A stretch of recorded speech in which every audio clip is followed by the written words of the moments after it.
आज के इस कार्यक्रम में मंच पर विराजमान माननीय उच्च शिक्षा मंत्री मेरे मित्र माननीय इंदर सिंह परमार जी, हमारे एसीएस सुयोग्य प्रशासनिक अधिकारी माननीय अनुपम राजन जी, हमारे हिंदी ग्रंथ अकादमी के डायरेक्टर माननीय अशोक कड़ेल जी, इस अवसर पर चयनित भावी और ऐसे में सभी प्रकार के इस आयोजन में आए हुए समस्त आगंतुक अतिथि महानुभाव, माताओं बहनों, पत्रकार साथियों, आप सबका मैं अपने मन में इस भाव से कि ये आज का आयोजन एक अलग प्रकार के दौर से निकला है, खास करके इस माध्यम से भी कि आप जिन बच्चों का चयन हो रहा है, आप सब सौभाग्यशाली हैं। जब आज़ादी का अमृत काल 2047 होगा, तब आप योग्य जगह पर अपनी जगह पर इस देश के साथ, मध्य प्रदेश के अपने इस गौरव को अंदर से बाहर ला करके दुनिया के सामने दुनिया का नंबर 1 देश बन करके रहेगा।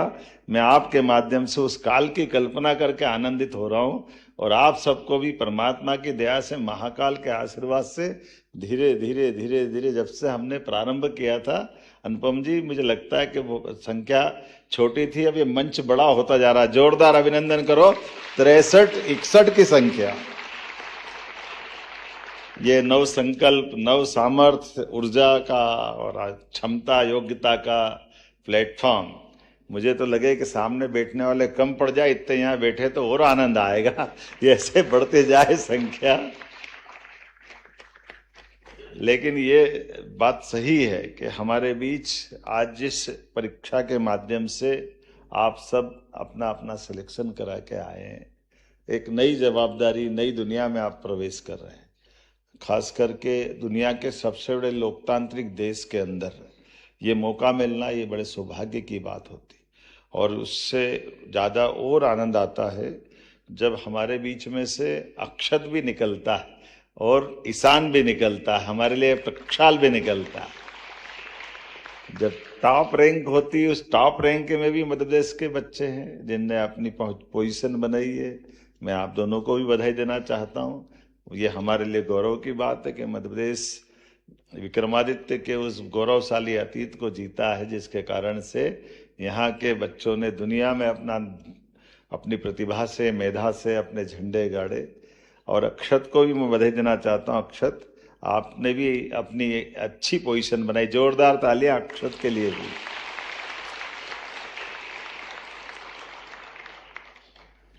साथियों, सफलता कई दायित्व को लेकर आती है और ये जो आपका उत्तरदायित्व है, ये जैसे एक मित्र ने कहा कि सच में संवैधानिक अधिकारों को लिए मैं अपने इस दायित्व के साथ जोड़ करके आपने बात कही।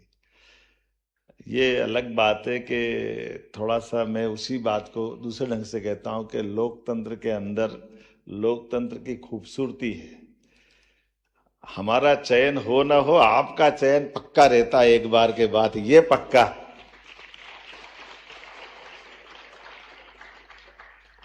हमारी तो परीक्षा कदम कदम पे होती, हर 5 साल बाद हमको आपकी जैसी एग्जाम देना पड़ती। जनता के बीच जाना, जनता की नीतियों को लेके जाना, जनता के विश्वास को कायम करना, और अच्छे पटियावल हाल होते हैं और अच्छे से इधर निकल करके ये लोकतंत्र की खूबसूरती है कि एक चाय वाला देश का प्रधानमंत्री बनता है और एक गाय वाला मुख्यमंत्री बनता है। ये भी हमारे लिए आज के इस दौर का आनंद है।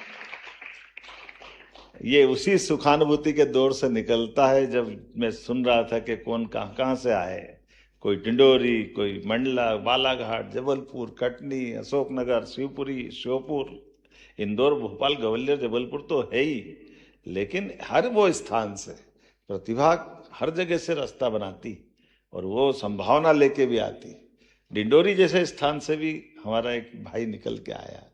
तो ये एक तरह से अपने मध्य प्रदेश की खूबसूरती भी है। अब जो इन डिंडोरी जैसे स्थान पे रहता है वो डिंडोरी को समझेगा, जो सुजालपुर में रहता है वो सुजालपुर को समझता है, एक मंदसौर जिले से, कोई नीमच से, कहाँ से अपने। लेकिन ये ऐसे अंचल के माध्यम से हम अपनी उस प्रतिभा के बलबूते पर जो सरकारी स्कूलों से निकले, सरकारी कॉलेज से निकले, कुछ अच्छे भी निकले, कुछ थोड़े आनंद के साथ आप लोगों ने समझदारी भी करी सिलेक्शन करने के लिए। अधिकतर आईटी से निकले, लेकिन साहित्य और इतिहास लेकर के धीरे से रास्ता बनाया है। ये आपकी अपनी समझदारी भी है, ये आपकी अपनी थोड़ी सी अपनी इस मार्ग पे आने की एक रास्ता बनाने की तरीके भी है। क्योंकि हिस्ट्री भी आपने जब इसकी एग्जाम दी होगी तो मजा आया होगा, और किसी भी देश की हिस्ट्री को अगर जान करके आप आगे बढ़ रहे हो तो अच्छी बात है। जो इतिहास को नकारता है वो भविष्य के प्रति आगे नहीं बढ़ सकता है। मुझे इस बात की प्रसन्नता, ग्रेजुएशन तो अधिकतर आईटी इंजीनियरिंग सबसे की है, लेकिन कोई एक आध दो ही होगा जिसने उसको सब्जेक्ट लेकर के इसमें निकालने की, लेकिन कोई बात नहीं। अब दो तरह से मैं आपको शुभकामना भी देता हूँ और बधाई भी देता हूँ। एक तो पढ़ने की कोई उम्र नहीं होती, और डिग्री हासिल करो, सर्विस करते करते करो, पढ़ने के लिए लगातार अपने लिए मार्ग खोल के चले। और कई विषयों पर इन सारी बातों से जब पढ़ते हो तो आपको अंदर का कॉन्फिडेंस भी आता है। मुझे इस बात की प्रसन्नता है कि यहाँ आईटी किए हुए ने भी एक बच्चे ने एमए पॉलिटिकल साइंस से किया। किसने किया था? हाँ, आपने किसी ने किया था ना, बेटी ने किया, सोफिया है ना, सागर से आती, सही है ना? एक ही बार बताया ना तुमने? ठीक है। मैंने भी पॉलिटिकल साइंस का एमए एमबीए, बाद में मैं जब टूरिज्म चेयरमैन था, यूडीए चेयरमैन था, बराबर जाकर के बच्चों के साथ एग्जाम उनके साथ बैठ करके क्लासरूम में दी थी। लेकिन इसका मजा भी रहता है, अपने अंदर पढ़ने की ललक लगी रहना चाहिए। और लेकिन एक बात और है, थोड़ी सी इस बात को भी आप समझना कि हमारे बीच में एक जवाबदारी आपको मिली है। ये जवाबदारी हमको अपने परिवार के साथ समाज के बीच में उस उत्तरदायित्व की तरफ ले जाती है कि जब आपके लिए आपका परिवार, निजी परिवार, लेकिन आपकी जवाबदारी के बलबूते पर पूरा कार्यक्षेत्र आपको एक उस भाव से देखता है जो भविष्य में आपके माध्यम से एक बड़ा सेवा के संकल्प की पूर्ति करता है, शासन की योजनाओं को जमीन पे उतारने का अवसर देता है, और आपके माध्यम से कई सारे छोटे से छोटे लोगों के सुख में आप भागीदार बन सकते हैं, उनको सुखी कर सकते हैं, उनके साथ खड़े हो सकते हैं। और सच में सुखी तो वही है जो दूसरे के सुख को बढ़ा सके, सुख में अपनी भूमिका अदा कर ले। लेकिन एक बात और भी है कि हमको ये कॉलेज की पढ़ाई के बाद, इस एग्जाम के बाद आदमी में ठहराव आ जाता है कि अब मैं आईएएस हो गया, अब इसके बाद ठीक है, जो होगा चलता रहेगा। ऐसे में कई सारे मैं लोगों को जानता हूँ जिन्होंने इधर रैंक भी हासिल करी, बड़ी पोस्ट, लेकिन मैदान में प्रैक्टिकल रूप से लाने में कई प्रकार की चुनौतियों में वो कमजोर साबित हुए। उनकी अपनी भूमिका जितने प्रकार से हो सकती है, और ये इसका वैसे तो देश का हमारा उदाहरण सामने है।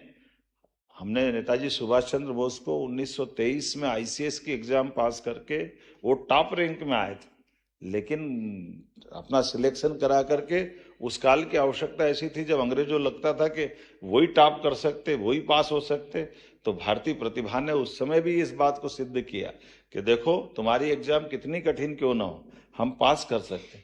लेकिन हमको नौकरी नहीं करना, उन्हें नौकरी नहीं की, सेवा का मार्ग अपनाया, राजनीतिक मार्ग अपनाया, और कितने प्रकार की उनने अपने जीवन, और वो नहीं, आज संयोग से 23 मार्च है, हमारे मध्य प्रदेश के एक बच्चे का जो पढ़ने के लिए गए थे बनारस, और मैं उनके घर भी गया था, अत्यंत एक छोटी सी झोपड़ी में जिनका जन्म हुआ, छोटे से स्थान पर, अलीराजपुर के जैसे भाबरा नामक स्थान पर, शहीद भगत सिंह का, हमारे चंद्रशेखर आजाद का, अपने राज्य के अंदर जो चंद्रशेखर आजाद के साथी भगत सिंह का आज बलिदान दिवस है। तो कितनी छोटे स्थान से भी पढ़ने के लिए गए, माँ अकेली है, और कहा देश के लिए आवश्यकता थी, तो उस समय के युवाओं ने ये जो अपनी देश की आज़ादी के लिए अपनी कीमत चुका करके प्राण के न्यौछावर करते हुए, चंद्रशेखर आजाद, भगत सिंह, ऐसी लंबी क्रांतिकारियों की परंपरा है जिन्होंने देश की आज़ादी के लिए संघर्ष किया।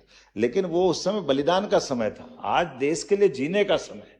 माननीय मोदी जी के नेतृत्व में देश को आगे बढ़ाने का है, कई सारे इस प्रकार के वंचित वर्गों के लिए लड़ने का, उनके लिए आपकी सेवाओं के माध्यम से इस देश को आगे बढ़ाने का, और सबकी सेवा के माध्यम से जो हमारी मानवचित यहाँ की संस्कृति है, जिसका उदात्त ध्येय वाक्य हमारा है जिसमें हम अलग अलग प्रकार से जियो और जीने दो का भाव भी देखते हैं और मानवता की स्थापना के लिए हम सदैव से देश दुनिया में अलग प्रकार से जाना जाता है। हर काल, हर समय, हर परिस्थिति में यहाँ के लोगों की विशेषता अलग प्रकार की होती, तो वो अवसर भी आपको मिल रहा है।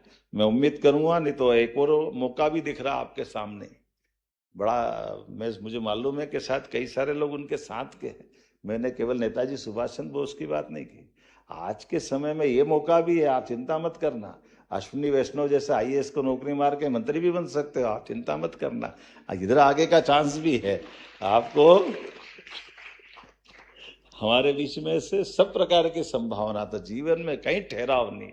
जिस मार्ग पे चलो सफलता के साथ, सफलता सबसे पहले दूसरों को दिखाने की नहीं होती, अपने मन की अंदर की सुखानुभूति होती, अपने आप का कॉन्फिडेंस होता है कि हाँ मैं ये काम कर सकता हूँ और उस काम को करने से मैं कितने लोगों का भला कर सकता हूँ। मैं आज के इस अवसर पर थोड़ा सा समय मुझे कम पड़ रहा है, लेकिन वास्तव में मैं चाहता था कि और समय दूं, लेकिन कुछ कारण से मैं जल्दी जाना चाह रहा हूं। आपके संवाद के कार्यक्रम के लिए माननीय मंत्री जी यहाँ रहेंगे, अनुपम राजन जी। उच्च शिक्षा विभाग के लिए जोरदार ताली बजाओ, ये हमारे लिए वाकई ये बहुत अच्छा अवसर भी है। और मैं आप आज के इस अवसर पर खास करके अपने बीच में से कुछ अपेक्षा आपसे बताता हूं। पहली अपेक्षा अंत्योदय की है, गरीब से गरीब आदमी के जीवन में आप मदद करें तो यह आपका यहाँ तक आना सार्थक होगा। दूसरी अपेक्षा नवाचार और आत्मनिर्भरता की। आप काम करते करते नवाचार पे ध्यान दें और अपनी आत्मनिर्भरता के बलबूते पर जो काम मिले वहाँ वो स्थायी रूप से कैसे कर सकते हैं।